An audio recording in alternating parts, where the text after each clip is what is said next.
ಶ್ರೀಕೃಷ್ಣದೇವರಾಯನ ಆಸ್ಥಾನದಲ್ಲಿದ್ದ ಪ್ರಸಿದ್ಧ ಕವಿ ತೆನಾಲಿ ರಾಮಕೃಷ್ಣ ಎಂಥ ದೊಡ್ಡ ಸಮಸ್ಯೆಗಳು ಬಂದರೂ ಕೂಡ ಶ್ರೀಕೃಷ್ಣದೇವರಾಯ ಈ ತೆನಾಲಿ ರಾಮಕೃಷ್ಣನ ಬಳಿ ಆ ಪ್ರಶ್ನೆಗೆ ಉತ್ತರವನ್ನು ಕೇಳುತ್ತಾ ಇದ್ದ. ಎಷ್ಟೇ ದೊಡ್ಡ ಸಮಸ್ಯೆ ಇರಲಿ ಅದಕ್ಕೆ ಸುಲಭವಾದಂತಹ ಉತ್ತರವನ್ನು ತೆನಾಲಿ ರಾಮಕೃಷ್ಣ ಕೊಟ್ಟು ಆ ಸಮಸ್ಯೆಯನ್ನು ಬಗೆಹರಿಸ್ತಾ ಇದ್ದ. ಹೀಗಿರುವಾಗ ಒಂದು ದಿನ ಶ್ರೀಕೃಷ್ಣದೇವರಾಯನಿಗೆ ದೊಡ್ಡ ಸಮಸ್ಯೆ ಬರುತ್ತದೆ. ಏನು ಮಾಡೋಣ ಅಂತ ಚಿಂತಾಗ್ರಸ್ತನಾಗುತ್ತಾನೆ. ಕಡೆಗೆ ತನ್ನ ಆಪ್ತ ಕವಿಯಾದಂತಹ ತೆನಾಲಿ ರಾಮಕೃಷ್ಣನ ಬಳಿಗೆ ಹೋಗುತ್ತಾನೆ. ತೆನಾಲಿ ರಾಮಕೃಷ್ಣ ಹೇಳ್ತಾನೆ, ಅಯ್ಯ ಮಹಾರಾಜರೇ, ಎಷ್ಟೇ ದೊಡ್ಡ ಸಮಸ್ಯೆಗಳು ಬರಲಿ ಆ ಸಮಸ್ಯೆಗಳನ್ನು ಮರೆತು ಬಿಟ್ಟು ಸಂತಸದಿಂದ ಇದ್ದರೆ ಮಾತ್ರ ಆ ಸಮಸ್ಯೆಗಳಿಗೆ ಪರಿಹಾರ ಸಿಗುತ್ತದೆ. ಈ ತೆನಾಲಿ ರಾಮಕೃಷ್ಣನ ಉಪದೇಶಕ್ಕೆ ಈ ಕೃಷ್ಣದೇವರಾಯನಿಗೆ ಕೋಪ ಬರುತ್ತದೆ. ಹಾಗೂ ಹೇಳುತ್ತಾರೆ, ಹೋಗು ತೆನಾಲಿ ರಾಮಕೃಷ್ಣ, ನಿನ್ನ ಈ ಉಪದೇಶದ ಅವಶ್ಯಕತೆ ನನಗಿಲ್ಲ. ಈ ಉಪದೇಶಗಳು ಖಾಲಿ ಇನ್ನೊಬ್ಬರಿಗೆ ಹೇಳಲಿಕ್ಕೆ ಮಾತ್ರ. ತಮಗೆ ಕಷ್ಟ ಬಂದಾಗ ಈ ಉಪದೇಶಗಳು ಯಾವುದೇ ಕೆಲಸವನ್ನೂ ಕೂಡ ಮಾಡುವುದಿಲ್ಲ ಅಂತ ಗದರಿಸಿ ತೆನಾಲಿ ರಾಮಕೃಷ್ಣನನ್ನು ಓಡಿಸಿಬಿಡ್ತಾರೆ.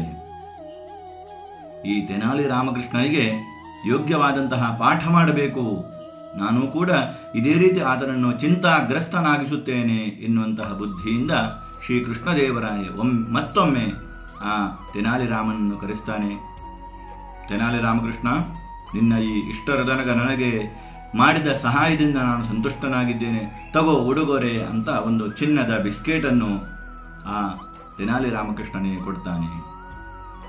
ಅದನ್ನು ಸಂತಸದಿಂದ ತೆನಾಲಿ ರಾಮಕೃಷ್ಣ ತನ್ನ ಮನೆಗೆ ತೆಗೆದುಕೊಂಡು ಹೋಗ್ತಾನೆ ಹಾಗೂ ತನ್ನ ಮಡದಿಯಲ್ಲಿ ಕೊಡ್ತಾನೆ. ಮಡದಿ ಅದನ್ನು ಜೋಪಾನವಾಗಿ ತನ್ನ ಮನೆಯಲ್ಲಿರುವಂತಹ ಕಪಾಟಿನಲ್ಲಿಡ್ತಾಳೆ.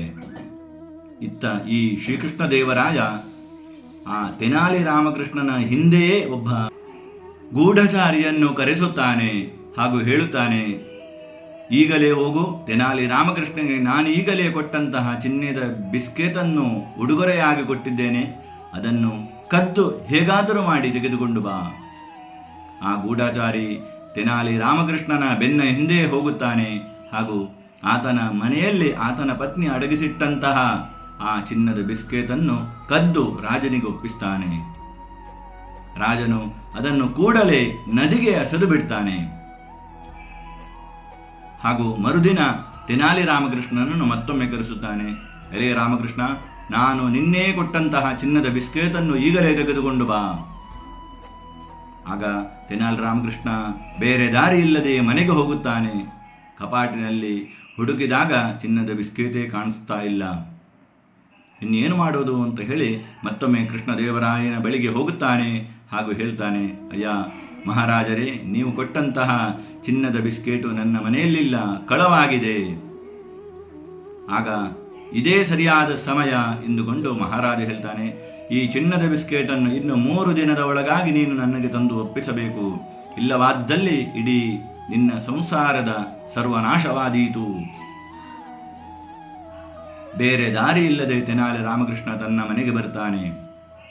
ತಾನು ತನ್ನ ಮಡದಿ ಇಟ್ಟಂತಹ ಚಿನ್ನದ ಬಿಸ್ಕೆಟ್ ನಮಗೆ ಸಿಗ್ತಾ ಇಲ್ಲ, ಇಡೀ ಮನೆ ಹುಡುಕಾಡಿದರೂ ಕೂಡ ಚಿನ್ನದ ಬಿಸ್ಕೆಟು ಸಿಗ್ತಾ ಇಲ್ಲ, ಇನ್ನು ನಮ್ಮ ಕುಟುಂಬದ ಸರ್ವನಾಶವೇ ಗ್ಯಾರಂಟಿ ಎಂದು ದುಃಖಿಸ್ತಾನೆ.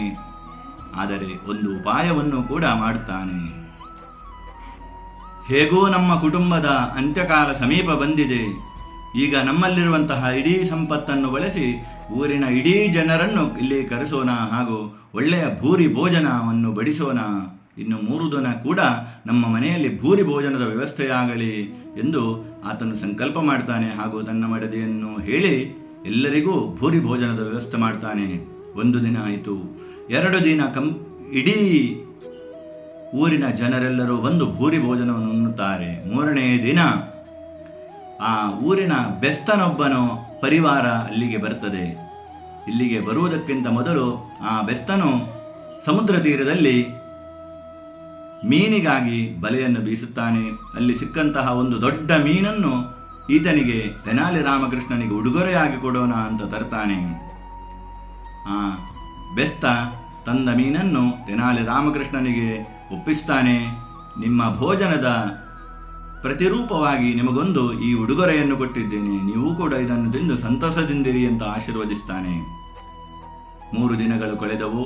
ಆ ಬೆಸ್ತ ತಂದಂತಹ ಉಡುಗೊರೆಯಾದಂತಹ ದೊಡ್ಡ ಮೀನನ್ನು ಈ ತೆನಾಲಿ ರಾಮಕೃಷ್ಣನ ಪತ್ನಿಯು ತುಂಡು ಮಾಡಿದಾಗ ಅದರಲ್ಲಿ ತಮ್ಮ ಮನೆಯಿಂದಲೇ ಕಳವಾದಂತಹ ಆ ಕೃಷ್ಣದೇವರಾಯನ ಉಡುಗೊರೆಯಾದಂತಹ ಚಿನ್ನದ ಬಿಸ್ಕೇತು ದೊರೆಯುತ್ತದೆ. ಇದೆಲ್ಲವೂ ದೈವಲೀಲೆ ಎಂದುಕೊಂಡು ಆ ಚಿನ್ನದ ಬಿಸ್ಕೇತನ್ನು ತೆನಾಲಿ ರಾಮಕೃಷ್ಣನು ಶ್ರೀ ಕೃಷ್ಣದೇವರಾಯನಿಗೆ ಒಪ್ಪಿಸ್ತಾನೆ. ಹಾಗೂ ಹೇಳ್ತಾನೆ, ಮಹಾರಾಜರೇ, ನೀವು ಕೊಟ್ಟಂತಹ ಉಡುಗೊರೆಯಾದಂತಹ ಈ ಚಿನ್ನದ ಬಿಸ್ಕೇತನ್ನು ನಿಮಗೆ ಕೊಟ್ಟಿದ್ದೇನೆ. ಆಗ ಕೃಷ್ಣದೇವರಾಯನಿಗೆ ಆಶ್ಚರ್ಯವೋ ಆಶ್ಚರ್ಯ.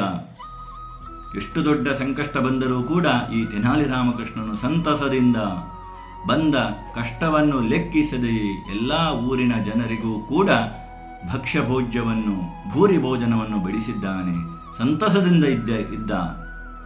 ಆದ್ದರಿಂದ ಈತನ ದೊಡ್ಡ ಸಂಕಷ್ಟವೂ ಕೂಡ ಪರಿಹಾರವಾಗಿದೆ.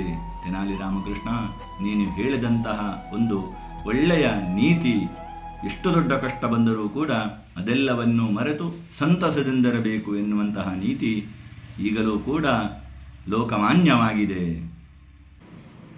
ಸ್ನೇಹಿತರೆ, ಇದೊಂದು ತೆನಾಲಿ ರಾಮಕೃಷ್ಣ ಹಾಗೂ ಕೃಷ್ಣದೇವರಾಯರ ಜೀವನದಲ್ಲಿ ಬಂದಂತಹ ಒಂದು ಸಣ್ಣ ಘಟನೆ. ನಮ್ಮ ಜೀವನದಲ್ಲಿ ಕೂಡ ಕಷ್ಟಗಳು ಬಂದಾಗ ಆ ಕಷ್ಟಗಳನ್ನು ಮರೆತು ಸಂತಸದಿಂದ ಇರುವುದೇ ಆ ಕಷ್ಟವನ್ನು ಪರಿಹರಿಸುವಂತಹ ಯೋಗ್ಯ ಉಪಾಯ.